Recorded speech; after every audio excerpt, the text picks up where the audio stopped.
Hello and welcome into the show. I am Andrew Laird, here today to talk about my favorite Web3 games. If you are a regular viewer of this channel, there will be no surprises about what the games are. Or if you just looked at the thumbnail, you'll know it.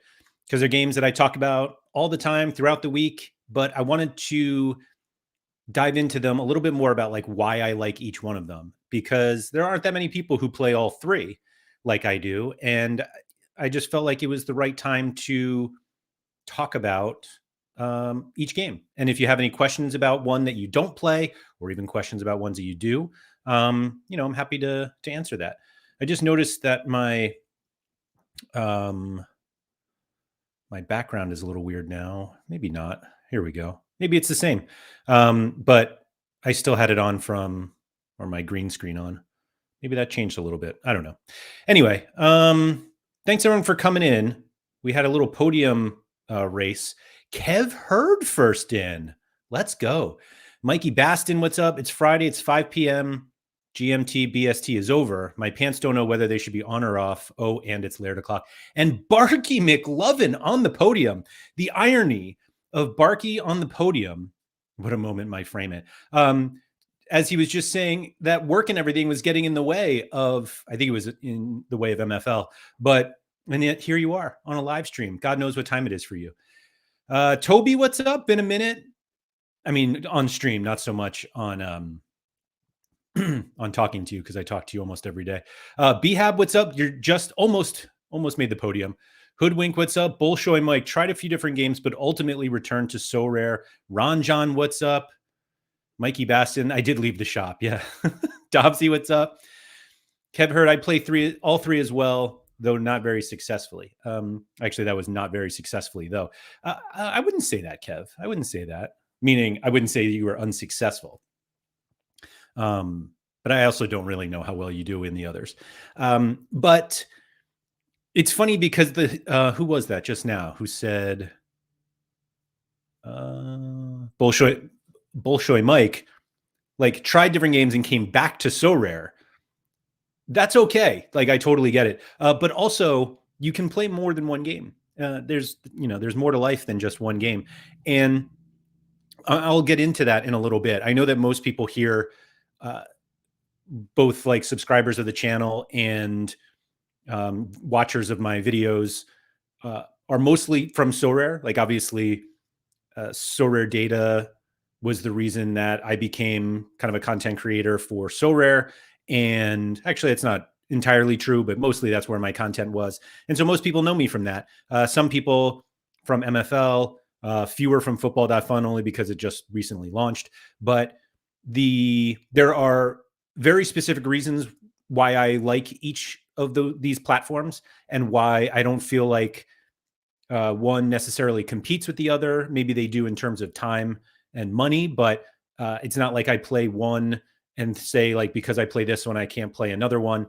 And I'm just going to kind of go through how I feel about all three. And if these are platforms that you're already on, happy you're on them. If I say something on this stream that kind of interests you in these platforms, I'm happy to answer any questions. You can either leave them in the live chat. As if you're here live, you can leave a comment in the video. You can also just find me on Twitter or Discord or wherever.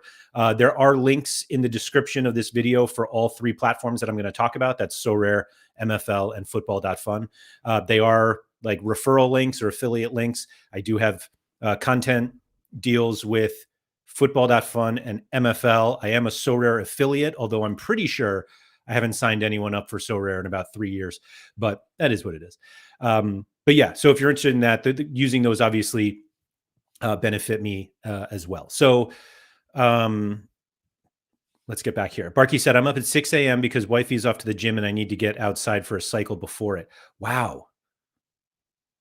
Well done. My wife is a pre-work exerciser as well, and I don't know how she survives. John, what's up? Finally catching one live again. Thanks for coming in, John.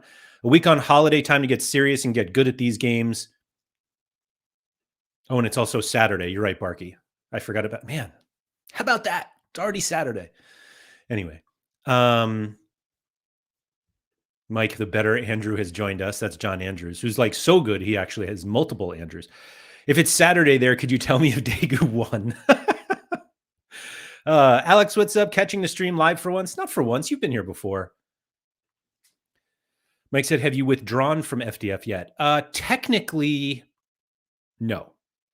I did, like, the way that my wallets worked out, I did withdraw some football to buy more football. I know that sounds weird, but I'll get into that. And then I bought some football to get some NFL packs. And yeah, that's so, but like withdrawn and then sent the money somewhere else. No, I haven't, Mike. And I mean, based on my Sorare timeline of withdrawing, I should be withdrawing from Football.Fun sometime in like spring of 2030. And that sounded like a joke, but it's actually, I'm actually dead serious about that. I did say that, or I did withdraw from Sorare to fund some of my Football.Fun spending. I haven't done that with MFL, and I don't know why. I just put in kind of separate cash that I had for, not that I'm like swimming in cash, but you know, I just put my own money in. And I also treat the money that goes into those, I actually don't treat them fairly that differently. I was about to say I do. I think the way that I spend on Sorare and Football.Fun is different than the way I spend on MFL. And I think part of that is just the way that the platforms are set up to, like, the way that you play those games, the money becomes more of the focus in Sorare and Football.Fun. And MFL can be that way, but I don't play it that way. I know that sounds very strange, but I'll get into that in a little bit. Ranjan said, and you can start, stop, restart a game or seasonal play game, not against the rules. Also true. Also true. Like, there are plenty of people who played Sorare for years, stopped and then came back, or kept playing and left and didn't come back, or just started playing. And who knows? Who knows what they'll do? JPS said, interested by FDF and NFLDF. We'll have to leave shortly, but we'll watch back later. Can't get the Friday curse if it's already Saturday, but although Daegu already lost. Friday curse hits differently from me. Anyway, so were you on 4 games then, Laird, the other foot game? I am on Footium, Kev. I will say that the way that I play Footium is, I haven't gotten into Footium like I have the others. And I think part of that is, I was going to say like my own fault, which isn't really what I mean, because it's not like there's fault with this. But inevitably you compare it to MFL just because they're both like football management games. And I like what each offers, but I've just like dove into MFL, and I think that as weird as it sounds, there are like certain unknowns in MFL that, like, how do I put this? There are certain unknowns in MFL that make it really fun, that are knowns in Footium that make it more like it's not, I don't want to call it a predictable game, but you have like more control over over the players that you build, and like progression is very much like, you can create the pathway to progression on Footium in a very specific manner. But on MFL, I kind of like the unknown in that one. And so it's just it's 2 approaches to something very similar, of just like having footballers get better over time. And so they're just different games. And it's probably because I started MFL first that I got heavier into that one. Like I said, like, I have a Footium club.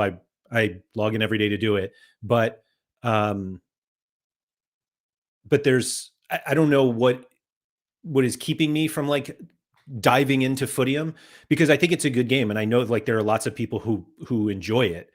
And I will say that they struggled for a while just trying to get people to sign up, because it was so crypto based, and they've changed that. Like, they they have made like significant improvements to onboarding with fiat and being able to play for free as a caretaker manager. And I think the path to joining is a lot easier. And I have spoken to Sam at Footium a number of times. And so it's not like anything, I'm not saying anything that I haven't said to him, but the difficulty with somebody in my position where if I start playing a game and I get to the point where I want to talk about it and encourage people to sign up to play it, I don't want to have to spend a lot of my time walking people through every individual step of how to sign up. And again, like this is no longer the case with Footium, which I think is a really good development for them.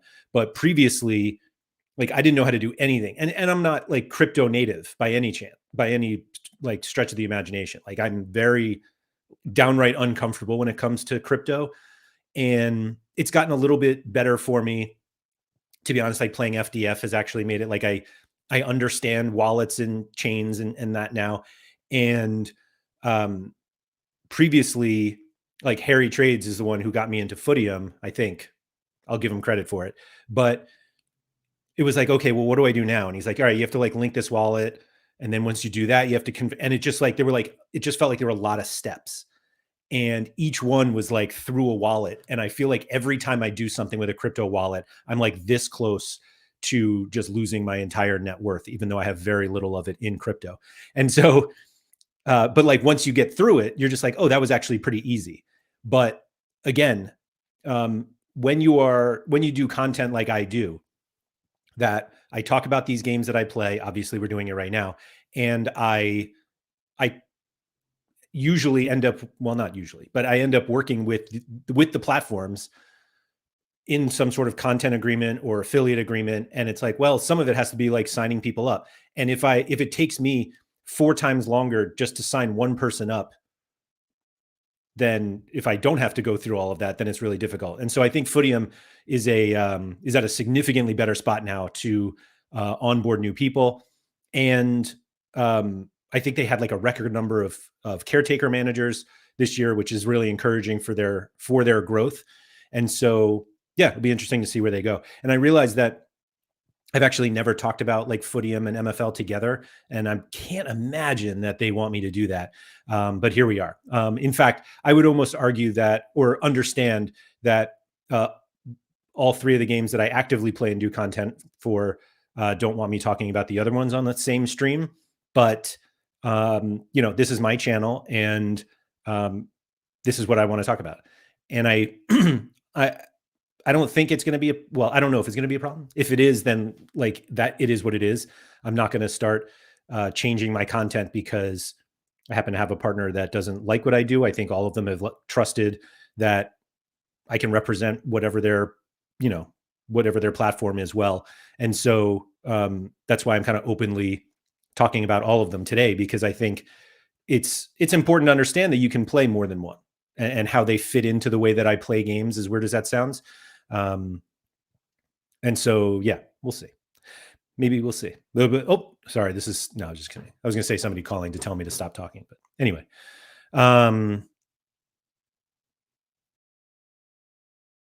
Sorry. Kev said, I prefer the unknown of MFL2 and others like the known of Footium. That's exactly it. And so I totally understand why each likes that. Like PSU Fans 2 was an early Footium person with Harry, and he was kind of explaining to me that that was one of the things he didn't like about MFL. And it could be that he just started Footium first, but like one of the things he didn't like was that unknown. And I think one of the differences just between the way that we play games is that Sean likes to see the clearest path to like the financial outcomes. And if he can have as much control over those outcomes as possible, like he wants to be able to have those controls. And so the unknowns of MFL, you don't really have those controls. And so if you're somebody who likes to have the control and you're on a site where you have more control over it, and somebody's like, hey, try this other one where you don't have control, I don't think they're going to like it as much. And I don't think Sean ever signed up for MFL, but does continue to play Footium. I think he's fairly successful. Behab said, I've already got 4 different games taking up too much time. MLS, Premier League, Champion, and Challenger. Come on, Behab. One of those is a classic comp. That can't take up that much time. Barkey said, Footium is more stat and resource management, which definitely appeals to others. Nice thing is both the MFL and Footium teams are a great bunch of guys. Yeah, and I think the communities are really positive, and they are obviously passionate about their platforms. And I do find it funny that like there are some people who just like refuse to talk about the other one, and it's like it's silly to exist, to pretend they don't exist. But if you like one more than the other, that's okay. There's no, you play what you want to play what makes you have fun and get an enjoyment out of it. And if you're successful at them and you're able to get some sort of financial benefit from that, that's great. And if you just want to play for fun and just light money on fire like I do sometimes, hey, teach their own. Kev said, that's what attracts me to both, though, that they are quite different. Yeah, it's funny because they feel like they should be the same, but they're actually, you play them very differently. JPS said, I think the key for these games is to be blockchain and crypto based and have all the fun tech that comes with that, but be user friendly on the front end. The games that do that will be successful. Yeah, and Barkey said, seems both MFL and Footium are headed in the right direction. The funny thing about that is, came up kind of in conversation, and I don't remember if it was with us on a Sorare Andrews, but it was right after the Sorare Solana announcement, which there's some other announcement today, or they've started doing, your Solana wallet is open on Sorare now, something like that. But when I talked to, so I hosted a Sorare spotlight over on the Sorare channel with John Scalchunas, who I forget what his current title is, but he's in the US, works for Sorare. He was the MLB and NBA community manager. I think he's now the marketing head. I forget what it is, but he is a Solana maxi, and he said it on stream, so I don't feel bad saying that. It's not an insult or anything. But the talk about Sorare going on Solana was that at its core, like, Sorare is a crypto company. And I think people kind of forget that in order to be a blockchain company, you have to have some sort of crypto part of it. Like, the blockchain is that. And so the discussion kind of included the fact that most people who work at Sorare are like crypto heads, and they're people who like fully believe in blockchain technology and in cryptocurrencies, including Solana. And the games that they built are foundationally blockchain crypto companies. And so this is when I start talking, and I'm like, I'm not like super comfortable talking about crypto and blockchain because I'm not an expert. But anyway, so when Sorare kind of opened the fiat wallet years ago, and everyone's like, oh man, they're like moving away from crypto. And it's like, they may move away from Ethereum or Ether, the currency. They may be moving away from that, but the whole game theoretically runs on the blockchain. And so that's what allows us to buy our cards and sell our cards and trade our cards, and what allows us to do the same thing on MFL, and allows us to buy shares of players on Football.Fun. And so it's that underlying technology that allows these companies to work in the way that they do. And that's one of the things that drew me to these games once I learned what they were. Now, I've told this story before. I'm not going to go into the long story, but basically my history with Sorare was back when I worked for RotoWire, and we were pitching them just as a client. And I met with Brian O'Hagan, who's no longer at Sorare, but he was the head of growth at the time. And he and I had a call, and he explained to me what Sorare was. And I mean, this was back in 2020, but he basically was like, yeah, we have these NFTs, they're player cards, you buy them, you can sell them. And this was before the boom. So like, it's not like you were buying them for $100 and selling them for 10 grand, but he explained the whole thing to me about blockchain technology and NFTs and all this stuff. And I was like, yeah, man, that sounds great. Like, can't wait to work with you. And hung up the phone, and I was like, this is the stupidest thing I've ever heard. The idea of paying thousands of dollars, hundreds of dollars, dozens of dollars, $1 for a JPEG was absurd. And it wasn't until much later that I kind of appreciated what blockchain technology was, what NFTs really were, what it all kind of represented. And part of that came from me kind of taking this decision that it didn't matter if I found these things to have value. If somebody else found them to have value, that was the important part. That I could buy something from somebody who thought this thing had value, whether I do or not. And if I could send it to somebody else for more money, that's great. That's great. And it wasn't even until later that I like appreciated what it meant for the fantasy game itself, because my background is mostly in fantasy sports. It's obviously not in Web3 because I'm old and Web3 didn't exist when I was starting to play. But fantasy sports are what I've been doing as a career for the last too long. 20 years? No, 20 years doesn't sound right. But full time, let's say it's 15 years when I started working for RotoWire full time. And now I'm probably gonna have to like look on LinkedIn to find out when I actually started, since I don't technically remember. But the way that that fantasy games have developed over the years, they changed when people were able to start taking advantage of blockchain technology. And so once I got into Sorare, I was like, oh, there are other Web3 games out there. Now, granted, I didn't play many for years. And so um, the way that I look at these platforms now, and there are a couple that have kind of like, I don't want to say pitched me on working with them, but I do want to mention a couple of them because maybe you guys know about them and you can kind of talk to me about it. So the way that I just got into these games was through fantasy sports. And I've said it a bunch on my MFL streams that I didn't never played Football Manager. And so someone coming to me and saying, hey, play this football management game, that didn't resonate with me at all, because it was like I didn't have anything to base that on. And I think one of the bigger differences is, at least in my own experience, is when I was presented with MFL and Footium, it was like, yeah, I don't play football management games. I wouldn't find those entertaining. And it wasn't that I had played Football Manager and didn't like it, but I just didn't know. And some of you know this, but like I didn't start following football until much later in my life. Like it wasn't until I was pure desperation for work that I faked my way into being some sort of, I don't even want to call myself a football expert, but I knew nothing about football within the last, like, I'll say 15 years ago. It's pretty much right when my son was born. And it was after he was born. I was desperate for work, and RotoWire was trying to develop some football content around the Premier League. And I was like, yeah, I'll do it, because I just had to do something. I had to work. And so like I grew up playing youth football, but I stopped around the, 13, 14 years old, and basically never thought of it since then. And 14 years ago, when I started kind of working with football being the sport that I focused on, I couldn't have named more than 3 professional footballers. And 2 of them would have been Messi and Ronaldo. And the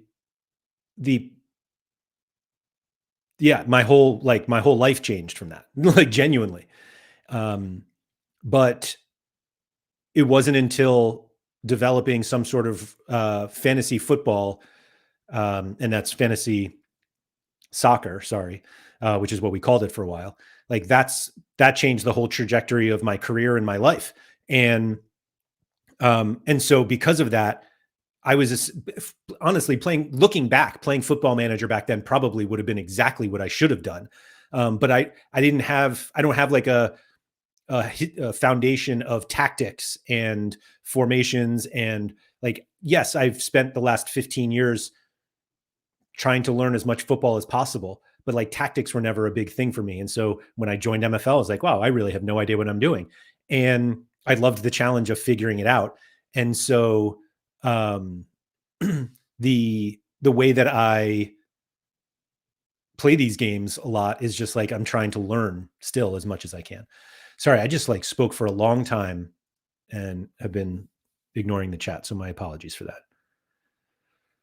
Toby said the unknown of MFL is key. That in combination with the fact money is just an afterthought when you're playing it. So Toby, I think it's an afterthought the way that, like, I will say we play it, because I know that you and I play kind of similarly. Although I tend to light money on fire a little more aggressively than you do. But there are plenty of people who play MFL for money. And there are people who I referred to the site and started playing, and they were like, how do I make money? And it's like, well, this is how you could do it, but like, that's not how I play. And they're like, all right, I'm going to figure out how to play and make money. And after, one season, 6 weeks, they were like, I didn't make enough money. I'm just going to go somewhere else. And I was like, that's fine. Again, that's not why I play MFL, but you do you. You do you. Barkey said, I also think having a realistic understanding of the games going into them makes a big difference. If it gets overhyped, then it can miss the mark with new users. Few friends stop playing Sorare like that. Yeah, I think that's possible. Yeah, I feel weird now just saying the word soccer all the time. Although, to be honest, I tried to avoid that word for years. There's something funny about Europeans watching an American talk about football. And I think there is an immediate distrust that there's no way that an American could know anything about football. And the use of the word soccer just accentuates that. And so I've had to spend the last 10 years of my content life trying to show that I actually know what I'm talking about. And I don't think it's worked yet, but that's why I now hesitate to use the word soccer. Mike said, if you still worked for Sorare Data, do you think you would have branched out into these other games or projects? That's a great question. I certainly wouldn't. Well, I wouldn't say I certainly wouldn't. I don't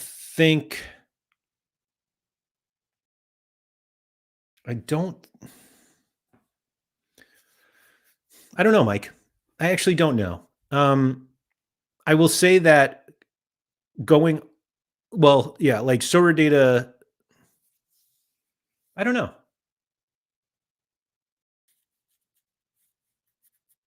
I'm trying to think of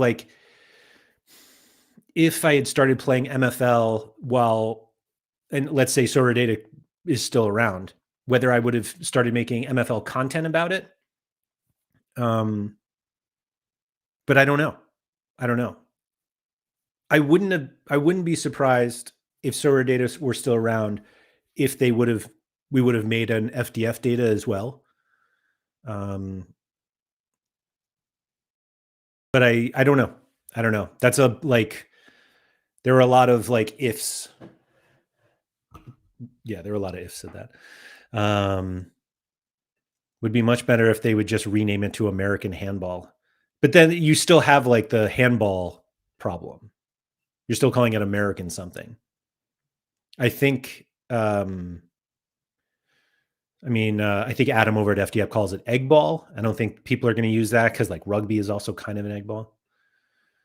Mike said, I appreciate you wouldn't have had the same amount of time to put into those games, though I feel like you would have gotten into FDF. I think FDF is so Football.Fun is a fantasy game. And so I think that's why if Sorare Data were still around, Podium, the company that owns Sorare Data, if that was still around, then I think we would have done an FDF vertical. The Rainmakers one obviously didn't work out. Part of that is that Rainmakers itself didn't end up working. And I think a lot of people looked at that as kind of evidence that Web3 fantasy sports don't work. And I think the truth couldn't be any farther from that. And that Rainmakers, there's some weird legal setups here in the United States when it comes to sports betting and gambling. And DraftKings is a major, it might be the biggest sports book in the country. And now DFS, so DraftKings spent tens of millions of dollars, if not more, in lobbying and legal battles about making sure that fantasy sports was not classified as gambling, as sports betting. And then as soon as a lot of states started legalizing sports betting, they were all in on having it be sports betting because they had the licenses and everything. And so when it came to NFTs and crypto, there just became this gray area that I don't think that they wanted to deal with. And now I don't know for sure. I've never spoken to anybody from DraftKings about it. And so this is just like an outside observer perspective. I don't think Rainmakers was like overly profitable for them. Maybe it was even a loss, but I also don't think that they tried that hard to make it succeed. The irony is that Sorare runs just like Rainmakers did. For those of you who don't know, Maxime Hagenbouget, who was the founder of Sorare Data, he and I did a show like 2 years ago about what Sorare could learn from DraftKings Rainmakers. And one of them was basically the in-season model that you buy cards every year, you play them for cash. And then the next year they have smaller competitions for your older cards. And people thought we were nuts. They were like, Sorare would never do that. And it's exactly what they've done. I don't remember the name of the show, but it's a good listen because I guess I could just find it. I don't know if it was like an example of people ignoring the truth about Sorare, but it is what it is. I think. Let me see if it was this one. Sorry, I'm trying to look on YouTube right now to make sure. Yeah, okay. It's this one right here. Sorry, I'll pull it up on screen. It was an office hours episode titled Sorare's Sustainability. It's the first time we did it. It's this one right here. And it's on my channel still, so you can go find it. There's a Sorare Data office hours playlist. But anyway, we talked a lot about what like the struggles that Sorare were facing and how the in-season model would work. And we were right. Anyway, so where was I going? Oh yeah. So one of the reasons why I think we would have done like a Football.Fun vertical is because Maxime, I don't know if he still believes this. I think he does, but I don't know for sure. But Maxime said almost when I joined Sorare Data that he thought the future of fantasy sports was in Web3. And I didn't appreciate enough what he meant by that. And I'm not sure he necessarily looked at other companies that existed and thought like Adam, who is the founder of Football.Fun, played Football Index and like heavily. And Football Index obviously failed, but he was convinced that a blockchain version of it would work. And I wouldn't say that's what Football.Fun is, but it is very similar. And I think a lot of the foundations of Football.Fun are in Football Index in terms of, the market and using fantasy scores to decide winners and losers in the game. But the blockchain element and the trading element and the way that the liquidity pool is set up, like Uniswap, like it goes far beyond it. And so that's why, and at its core, it's a fantasy game. And I think that fit in exactly with how Podium was set up. We wanted to be kind of the data site for all of these emerging fantasy Web3 games. And Rainmakers obviously didn't end up working out. Sorare Data didn't even end up working out. But so, yeah, I'm pretty confident that we would have done something like that. And I think MFL would have been something totally different. But at the same way that I don't necessarily, like I want to believe I would be playing it and just maybe not making as much content about it. Toby said, I think you definitely would have started playing MFL given how you started, but I wonder if you would have gotten hooked without making content about it. Making content about it definitely keeps me hooked. And I think people watching content makes them hooked on these games. And I don't know if me making, like, obviously I make content as a living now. And so I kind of have to keep making content or else I don't make any money. But I think like I enjoy the content that I do. And the games I play to make the content I enjoy. Like I don't play any of these games because I don't like them. Like I wouldn't do content on a game I don't play and like.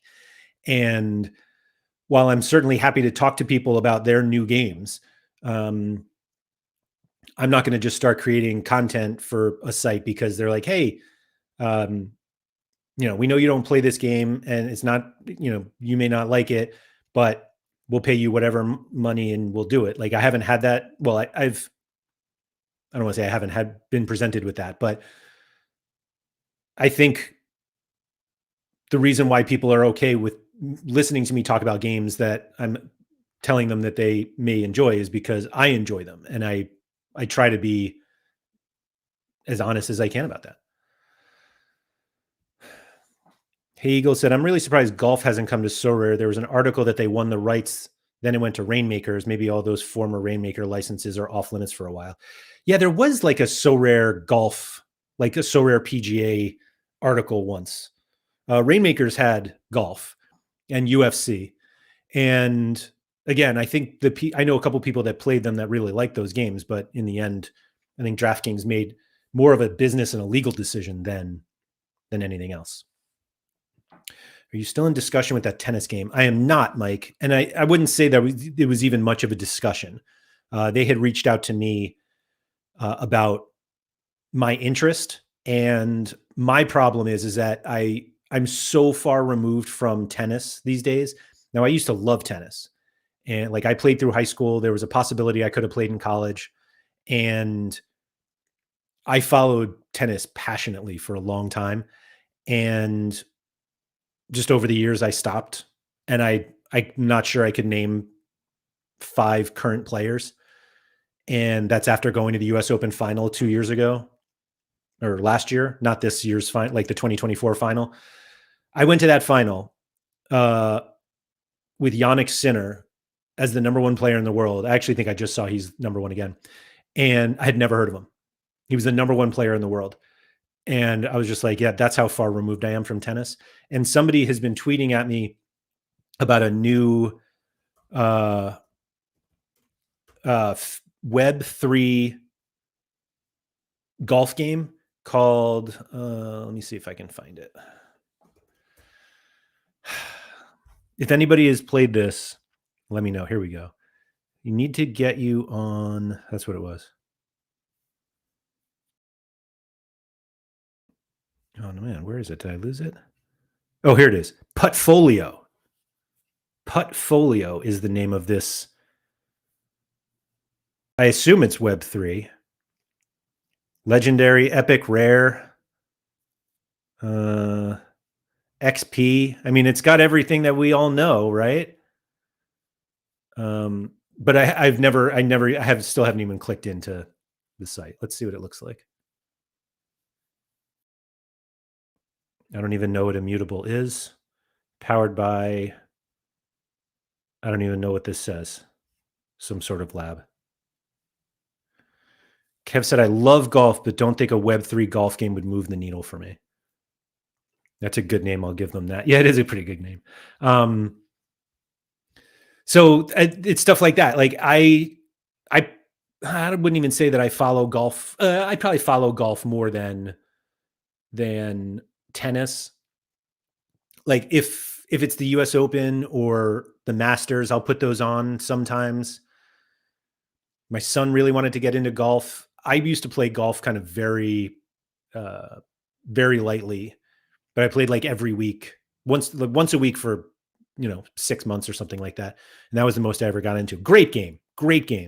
But yeah, I'm not sure Puttfolio will, I don't know. We'll see. Maybe I'll look into it. Maybe next week I'll do a whole show about Puttfolio. Who knows? So we'll see. So for those of you who are into Sorare and are curious and have seen me talk about Football.Fun, I just want to talk about it very quickly. I wasn't necessarily going to do like a section on each game, but I feel like I should. But MFL is very different than Sorare and Football.Fun in the fact that it's not a fantasy game. And so again, most of you either follow me now or started following me because of Sorare. And with that was fantasy, whether it's football, NBA, or MLB. And so if you're somebody who enjoys fantasy games, I think Football.Fun is a really fun one. And it's very different than any game I've ever played, which I said the same thing about Sorare. So basically, the way that Sorare works is you buy these NFT player cards and use them in lineups to win cash.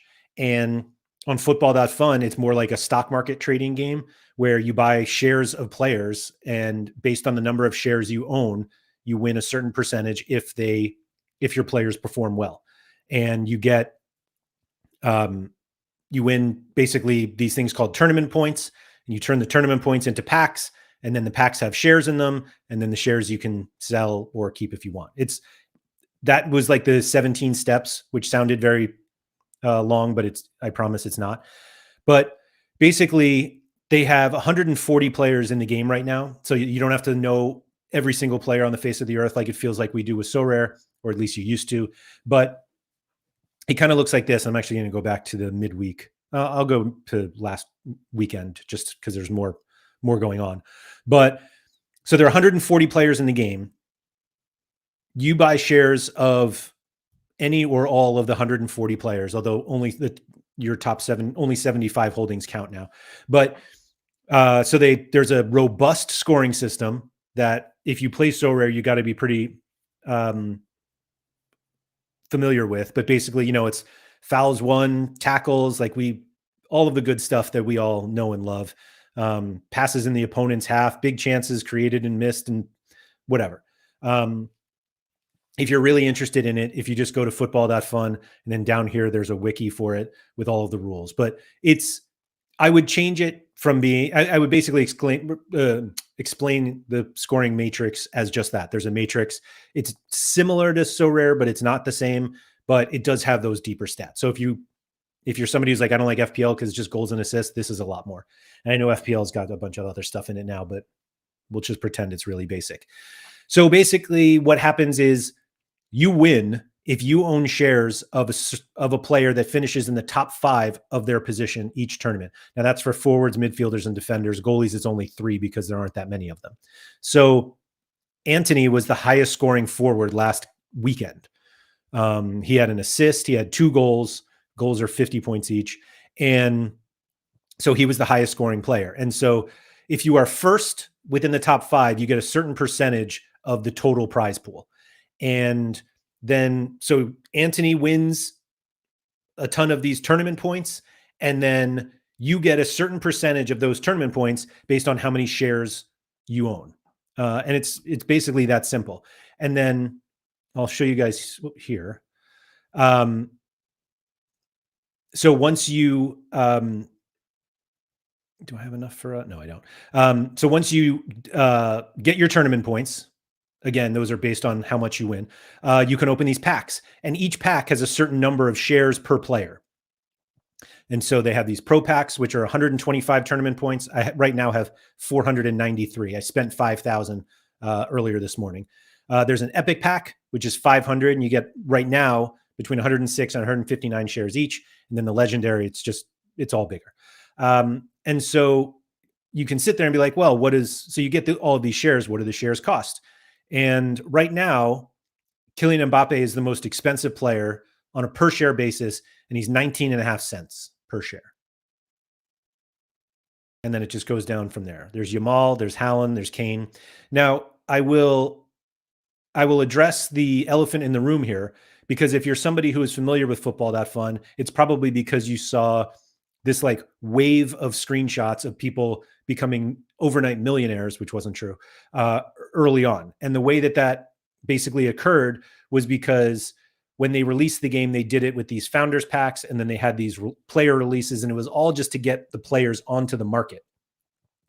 So a lot of people who are into crypto love to look at market caps. And so the market cap of Football.Fun, can I actually get even higher? I feel like it was higher than this, since I'm not at the top. It was at 130 million or something like that. It's obviously much lower right now.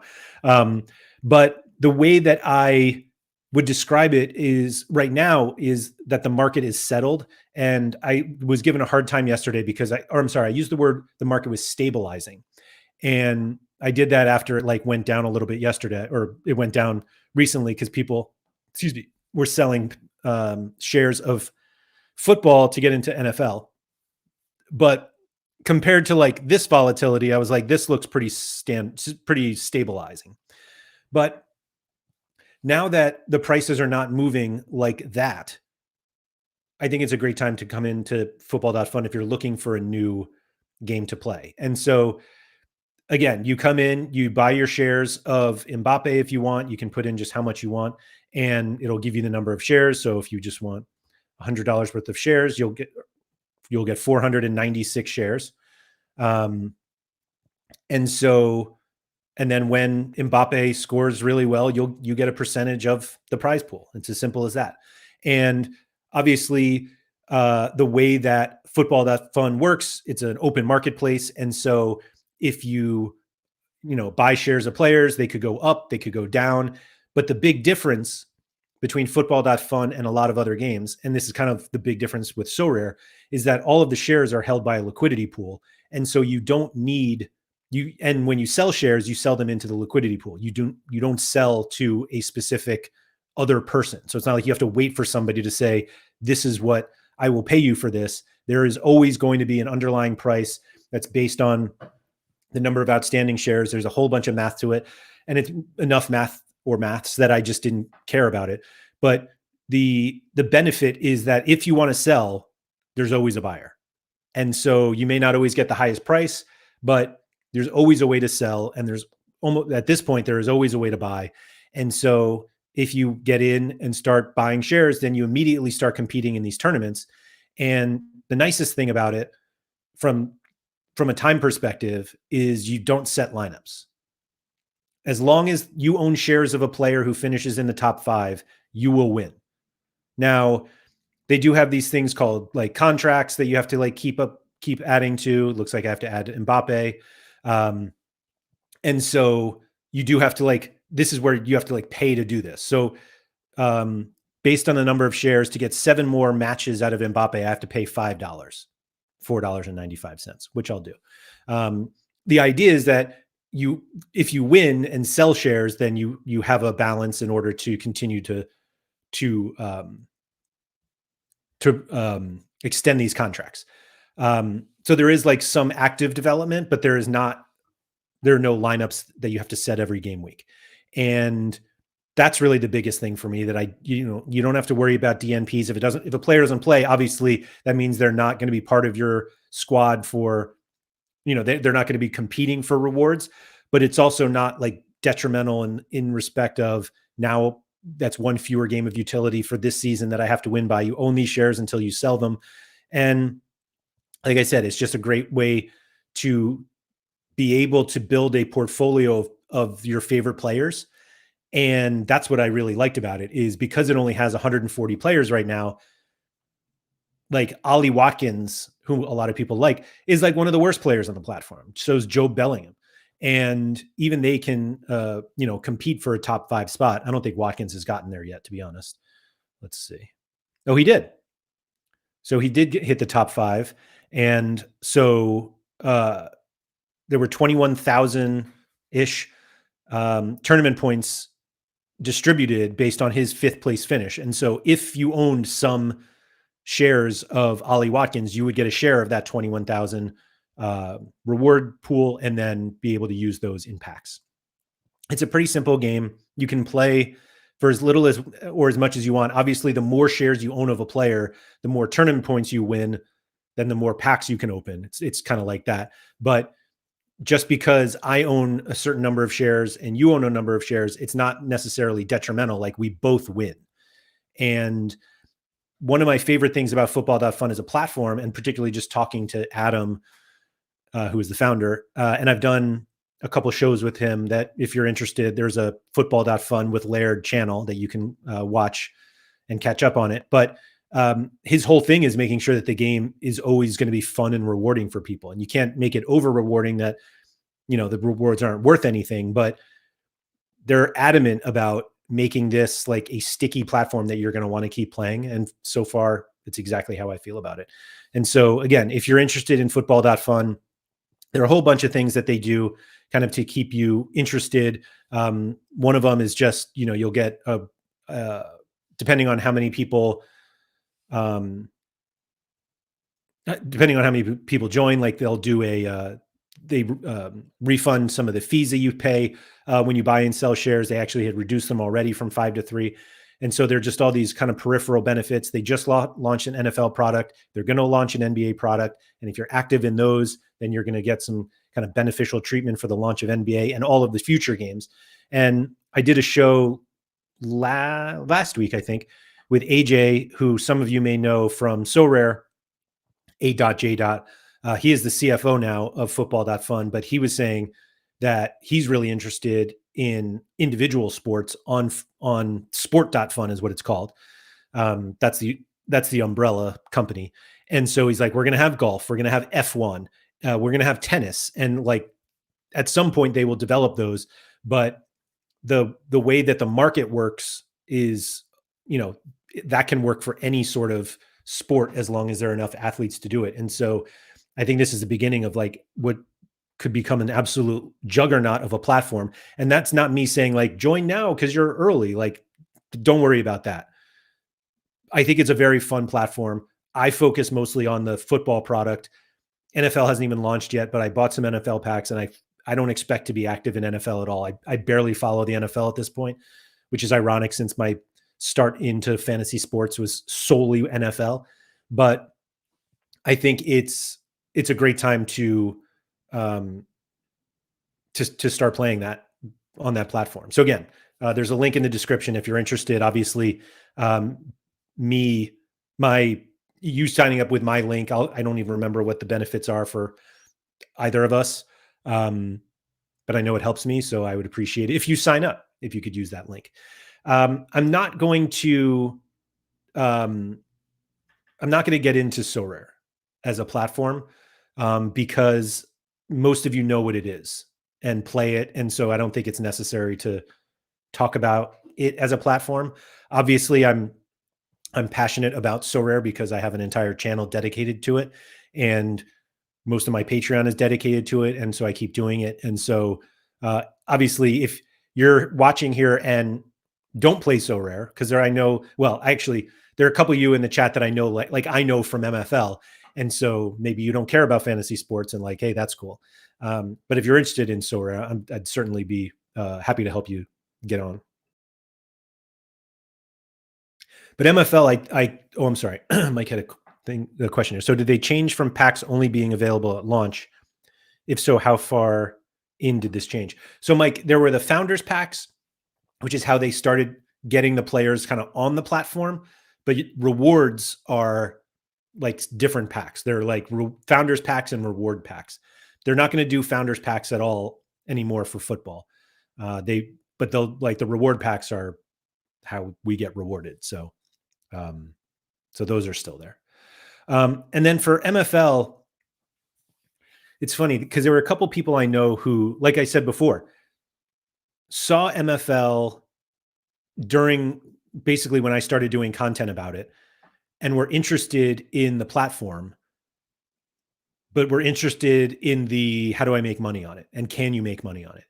And not to say that there's anything wrong with that. There is a very clear path to how you make money on MFL. I don't think it's easy, but there's absolutely a path. And it's basically buying a club, buying players or loaning them, winning the in-game currency, using those to get packs and selling those packs or the players in the packs. And that there's actually a very similar path there between MFL and Football.Fun. Like depending on how you perform, you get something that can turn into packs, that can turn into cash. And I don't play MFL for that reason. I look at MFL.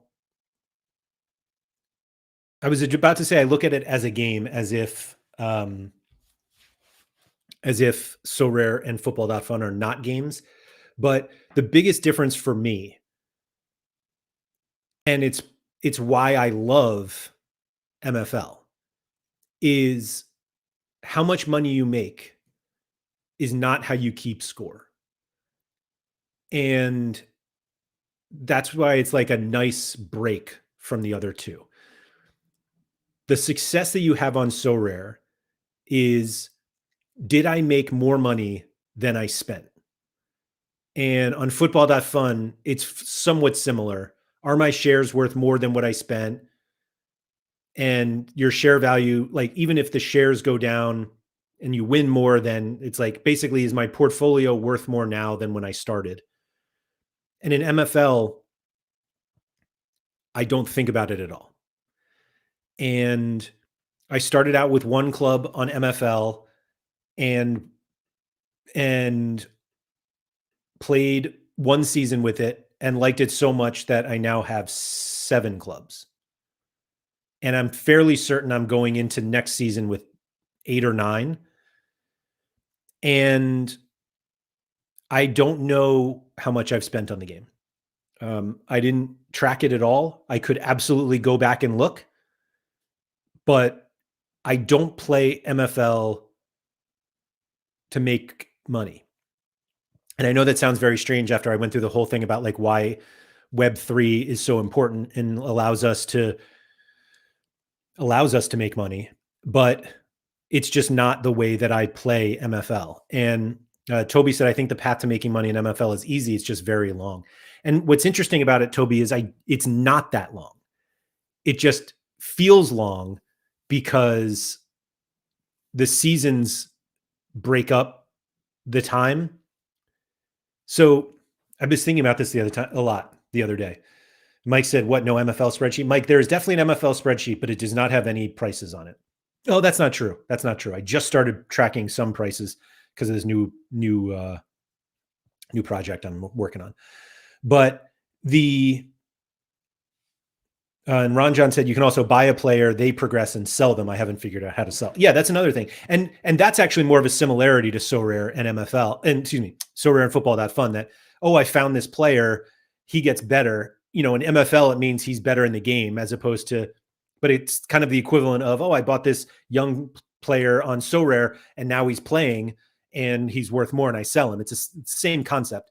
But so Toby, it's funny you bring that up, because I was Nep, forget what was he on that he talked about this? Maybe it was in one of his own videos, but he had made a comment about one of the, like, some of his plans that he had started doing 6 months ago were starting to come to fruition. And going back, it's been like 6 seasons, and like seasons feel like they take a long time because each player gets 1 year older in the game after 6 weeks. And so, a lot of people talk, like, use the word year for season, like, oh, this happened last year instead of last season. And I think that just doing that, and we do that for professional sports. And so we just kind of use that on MFL. We're like, oh, that happened, or last year he gained whatever. And it was like, it wasn't last year, it was like 3 weeks ago. But it was like last season. And so the seasons feel longer, or it feels like the time is longer. And so, but in reality, it's again 6 weeks. And I realized that with one of my teams the other day that is like competing to get promoted. And this was a team, it was like one of my lower teams. And I basically had like a ladder of like the bottom team. Hopefully the players got better and would move them up. And this was like the second from the bottom. And all of a sudden I'm like, wait, why? This team's doing really well. And basically it was like the players had progressed and they got better over the last 4 seasons. And I was just like, man, it feels like it's been forever. And it's been like 2 months. I bought them in like August. And all of a sudden it's like, oh, they're doing like significantly better. And just the way that, they've developed. And we've got Bob Flynn in the house. Shows up just in time for the MFL talk. So Bob, who played Sorare, I don't know if Bob still plays Sorare. Bob was like bigger into MLB, but played football quite well. I mean, Bob plays everything well. But Bob is like a MFL whale at this point. And the I don't know, and Bob, maybe I should do a show with Bob all about these because it's all different.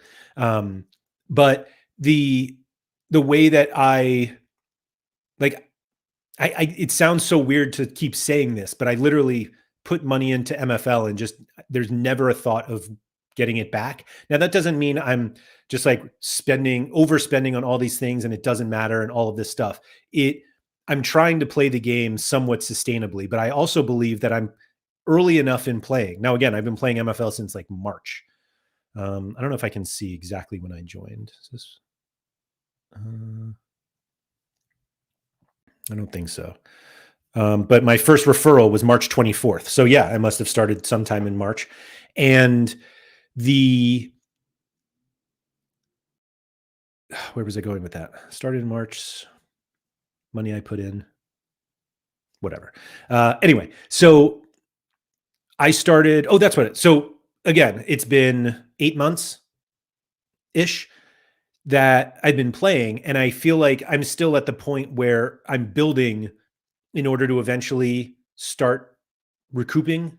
And I'm not sure I'll ever get to the point where I get a bunch of reward packs and then I sell them and try to get my money back.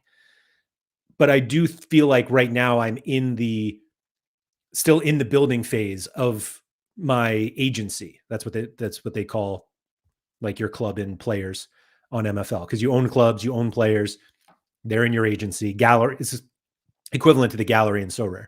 But the so I'm looking at it, if you want to do it from like a Sorare perspective, I'm just in like the card accumulation phase. That's all. And so right now on MFL, I'm in the player and club accumulation phase. And I have an idea of how I want it to go, but I don't know. Like different things pop up at different times. And I'm like, oh, that's a cool idea. Here's a cool player. Here's a interesting club. And things can change. But I I have just an incredible amount of fun with it. And that's why I keep playing. Um, and again, I have no history with football management games, and I started following football much later in life. And this game just ticks all of the fun boxes for me. And one of the things I wanted to like add on to all three of these products is the best thing about these Web3 games is that there are other people involved, and meaning there are communities of people that have formed around these games. And I don't know if um I don't know if it's like an aftermath of COVID or whatever it is, but it seems that it's just not as easy these days to see everyone you want to see or talk to everyone you want to talk to.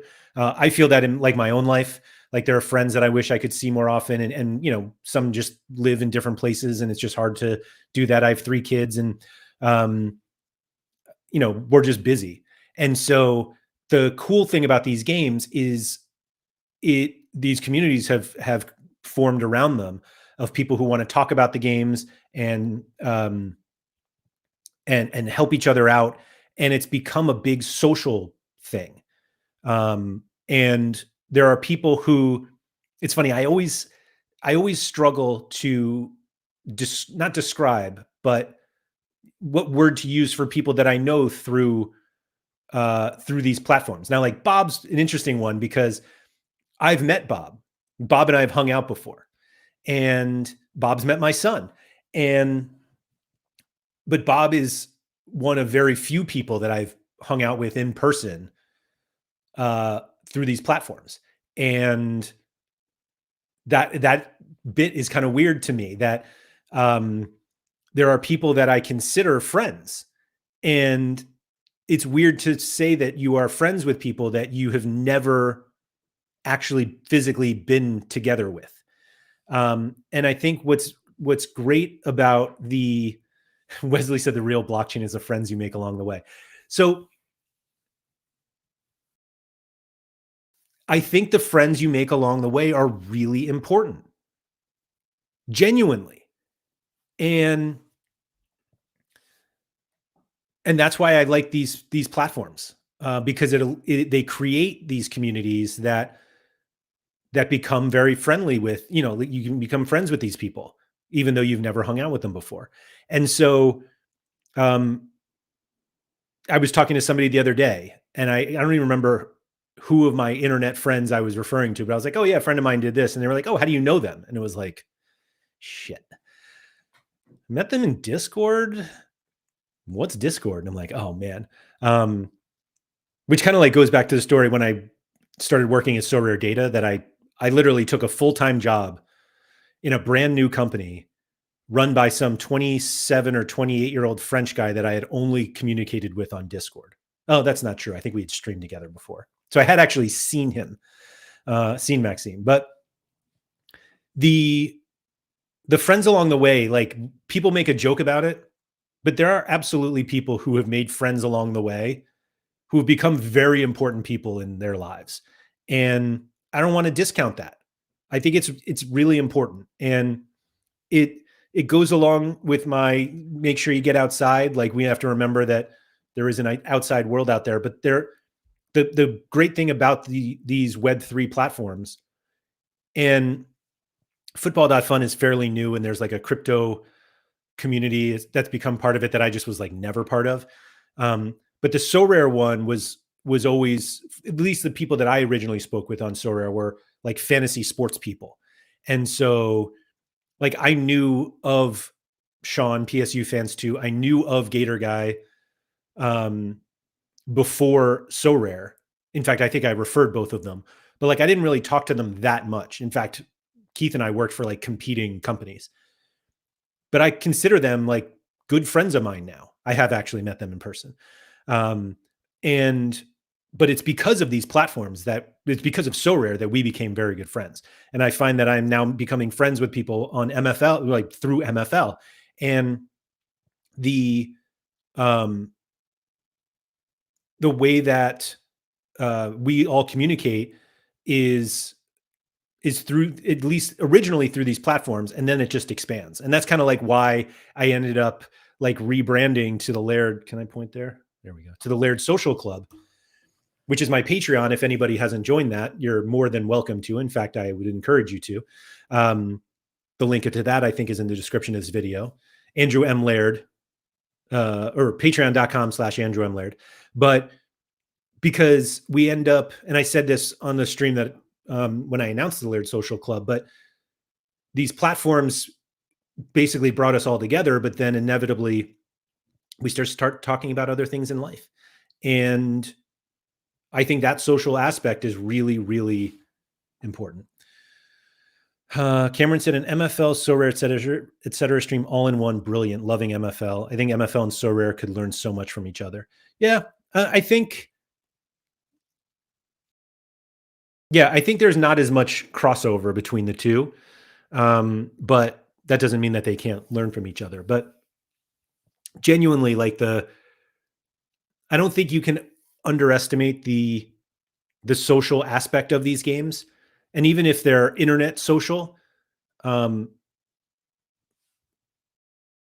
Kev said my Web3 friends are better than in real life friends. They don't judge my degeneracy.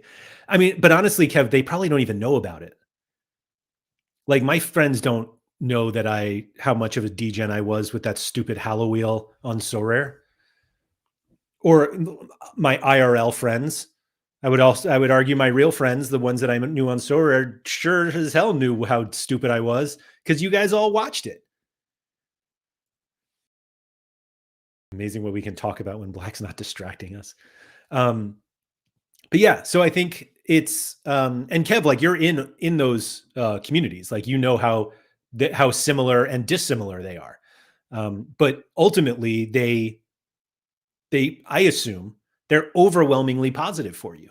And when you sit down and you play FIFA or you play some other video game, there's just not always a big social aspect to it. A lot of times you're just playing against some random person. And while you may be talking, against an actual human being, there's no like further communication with that. And maybe I'm underestimating, kind of the social aspects of like a game like FIFA. But it feels like those relationships are made like through content creators like NEP. Like I'm sure there are people who constantly are in NEP's like live chat and they have become friends as a result. But in a game like MFL where you have to like communicate, if you want to buy a club or a player, like you have to communicate with other people. And when you go into your match, you are up against the tactics and players and the formation that someone else, a real human being, put together. And that part I absolutely love about MFL. And maybe that's why I have no draw towards Football Manager. That the way that I like, one of the big things about MFL that I like is not knowing who these players, or well, I was gonna say not knowing who the players are. It took me a while. The equivalent Football Manager regens took me a while, but I was like, yeah, that, as I'd made this joke, you could show me two players, one who plays for Zagreb and one who plays for my MFL team, and I'm not sure I could tell you who was the real life player. So there are plenty of players I have in lineups today that if you showed me, if they went on a football pitch right now, I would have no idea who they were. And so the MFL players are just as much real as they are for me. But the fact that you are like competing against other human beings is such a draw to me, because it allows me to think like, can I compete against these other people and these other like real actual people? And that's what these Web3 games have been able to create. And that's why I love them so much. It's why I don't play season-long fantasy sports. That's why I don't play DFS anymore. Although there was a pretty good community around DFS, but again, I don't know. My DFS days are long behind me, I think. But the way that we stack up against other people is how we know how we are in this game, and being able to talk to other people about our strategies and how we stack up is what makes it really fun for me.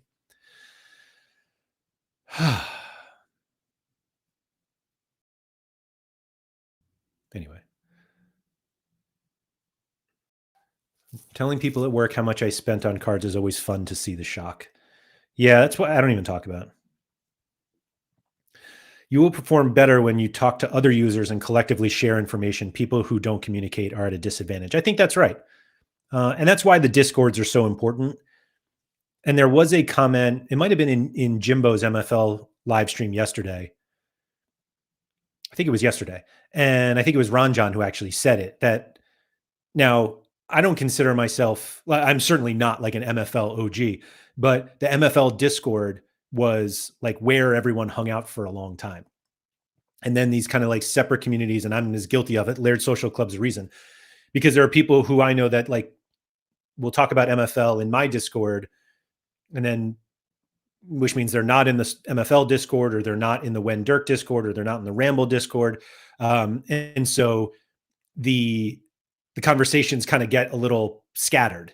That doesn't mean that they're not happening, but they're just a little scattered.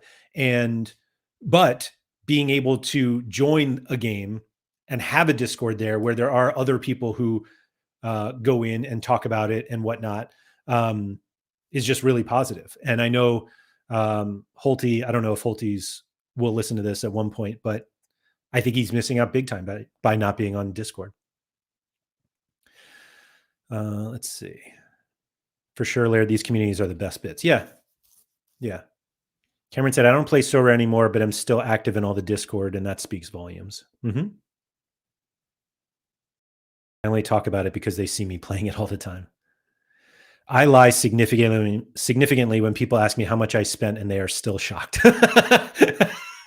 I don't. Nobody asks me anymore. But to be honest, I don't talk about it that much outside of these conversations. Like I don't have a lot of fantasy conversations with people in real life. I used to play like a couple fantasy football leagues with friends, but I don't do that, meaning fantasy NFL. I don't do that anymore. And there are not enough people who care about Sorare in my real life to say like, oh, what do the cards cost? And honestly, just because of the way that I grew up and just where it is in the US, although, well, forget the US part, but like MFL, I don't know anybody in my real life that would want to play MFL. And part of it is because so few people actually follow football and would want to play a game like that. As I said, I hit a Sorare NBA streak, and when I told my brother, he asked me how much I spent, and I walked away. I mean, how much we spend on these games is all relative, and I always had that problem when, like, telling people, "Oh, if you're starting Sorare, like, start at common and buy a classic limited team and work your way up." And there are just some people who have enough money where spending $20 on a lineup doesn't help them like, they don't wanna do that at all. They would rather spend $2,000. And they want to have something at stake. And I totally understand that. That's not the way I would do it, but um but I also say that and probably wouldn't admit what I spent on Sora over the years either. Cameron says, funny how no one cares when someone is straight up gambling, but buying JPEGs and playing a game is strange and shocking. I don't. Hmm, you might be right. You might be right. I think just fantasy as a whole is just a very different situation than sports betting. Sports betting is easy and understandable for a lot of people, and you're usually focused on teams in sports betting. I know like props are more popular now than ever, but the way that the ease of sports betting, excuse me, in a lot of places, like I feel like if somebody said they had a bet down, you're not like, how much did you bet? But if you're talking about so rare, and maybe you probably describe like, yeah, I buy these cards, and like, oh, how much do the cards cost? Like that seems like a very different question, and coming from a very different place than how much did you bet on United to win today? Um, because I like to think that people ask the question of like, how much did you spend on MFL comes from a place of interest of because they want to play, but I don't know if it does. Um, but yeah, so I the reason why I always look at MFL differently than the other two is because it's not fantasy. It's still a platform that you can. Winning is fun and not cheap sometimes. Yeah, Bob. Yeah. It's also not easy, which I think is the positive. Like we all look at this as the challenge. But the MFL, like the amount of headspace it's taken up for me in the last like 3 days is wild. Um, I'm very fortunate that the three that the three Web3 companies that I like do content for, I do because I love playing them. And it's funny because I'm just constantly thinking about one of the three at a time. Um, I've started developing this like new MFL project that I'm working on. I actually have a very fun MFL announcement coming soon. But the and then when the NFL stuff launched for Football.Fun, and I was like looking at the prices of the football play shares, and I'm just like, man, this is like such a great time for Football.Fun. And like the way that you play Football.Fun is not just like, oh, buy the best players and win, that you actually benefit. I didn't go into that much, and I'm not going to right now, but basically you will win more if you own shares of players that are not as popularly owned. So like if Yamal is the top forward and I think he's the most popular player on the platform. He's the top forward, and Angelo Stiller is the top midfielder, meaning they score the most points of their position in a game week. If you own the same number of shares of the two players, now the same number of shares is not going to be the same amount of money because Yamal is more expensive. But let's say you have the same number of shares. because there are more Yamal shares, you get a smaller piece of the pie. Like the two pies are the same, and you just think of like how much of the pie you get. And that's one of the cool things about Football.Fun, that you have to think about stuff like that of, do I just take an old reliable player and get a few rewards, or do I take kind of a stand on somebody that not everybody's looking at, and I'll win so much more if I do. And actually the best game week I ever had on Football.Fun, it was like a Stiller Anthony week, and I have shares of those guys, and they're just not as popular as like Yamal and Kane and Ulisse and stuff like that. But yeah, so like what I was saying is that they're just like constantly in my head. And obviously Sorare's as well. I stream almost every day about Sorare. I host a show on the Sorare channel. And so Sorare is just like constantly, all three of them are just constantly on my mind, and I love it. Like I'm never at a point in these platforms where I'm just like, man, I don't know if I can do this anymore. Like I genuinely enjoy all three of them, which is why I make content on all three of them. Like it would be very easy for me to just not do them anymore.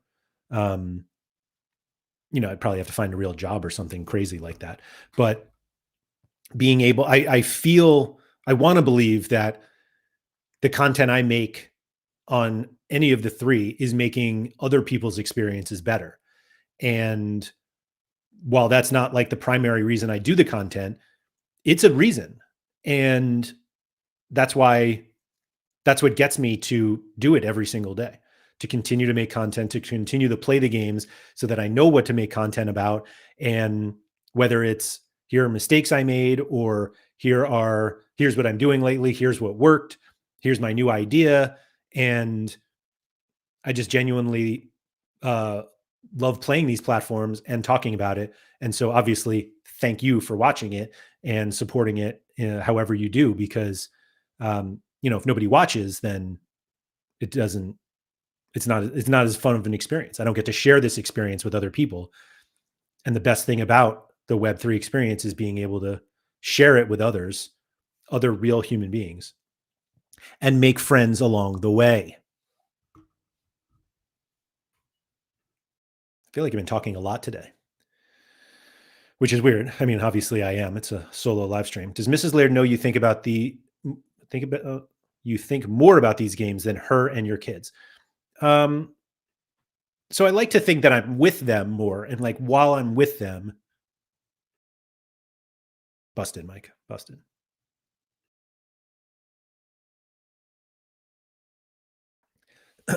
Love my wife and kids though.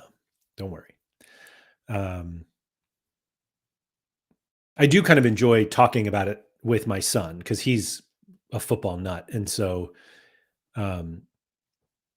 like when I showed him MFL, he was like, when can I play? I'm not sure he's old enough yet. I'm sure he could do it, but I think he would really like it. And he wanted me to create a Sorare account for him so he could even play like the common games, which again, I don't think he's old enough for that. I haven't talked to him about Football.Fun, mostly because I don't think he understands like what a stock market means. So yeah, that's what I got today. That's what I wanted to talk about. Like I said, if you're interested in any of the platforms that I was talking about, whether it's Sorare, Football.Fun, or MFL, if you're not on those platforms and you'd like to learn more, I'm happy to talk to you about them. You can obviously sign up with any of the links that are in the description of this video. Using those links when you sign up helps me tremendously. And so thank you for doing that if you want to. And so Ron John's, I saw some Laird activity on the MFL marketplace this morning. Yeah, I'm trying, Ron John. I'm trying to get to your level. And I think within the next 25 years, I'll be able to get there. Maybe 23 years. And Cameron, no, I'm not in any cups. I got booted from the semis yesterday on a 93rd minute goal, lost 1-0. 6 minutes of extra time, lost on the 93rd. I got dominated in the game, but I thought maybe I could sneak it to pens. Wasn't meant to be. Yeah, it was a bummer. But anyway, so yeah. Bob, I'll send him a team, Laird. I would set him up if I was like totally confident that he wasn't breaking a rule. Like, I think you have to have a Dapper wallet, and you have to be in a certain age to have a Dapper wallet. And I know I could set one up for him, but like, I don't know. I don't know. We'll see. We'll see. So yeah, that's what I got. Again, if you're interested in any of these platforms, I do have. You're watching this on the Sorare with Laird channel, which is just kind of like my regular content hub. But I do have an MFL channel. Don't do it. I want you to have time to stream. Don't give him a team.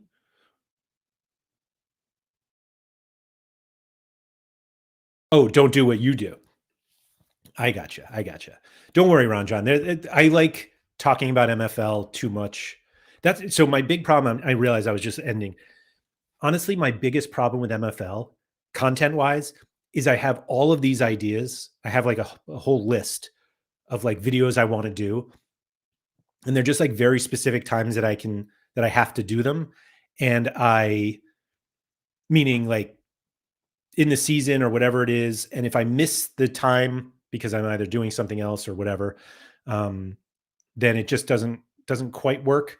And there's also things like, oh, I can't wait to do this, and then I can't do it because like I have to develop the plan first, and then do it. But yeah, I'm going to leave you guys with a quick image of something. It's an MFL thing that is coming up very soon. So there's a little spoiler, I guess, but you'll hear about it fairly. If you're here live, you'll hear about it pretty soon anyway. But yeah, the MFL thing, like I'm very, very excited about MFL and about what's to come and the content that'll come with it. So anyway, here's the image. Thank you for everybody for coming. If you could please like, subscribe, all that good stuff. Oh, like I was trying to say, I have an MFL with Laird. I have a Football.Fun with Laird YouTube channel. If you want to get more info or just see more content on that stuff, feel free to go there and subscribe. And then, yeah, that's it. So anyway, thanks for coming. Good luck this weekend with all of the games that you play and all of the things that you do in life. And please make sure you get outside.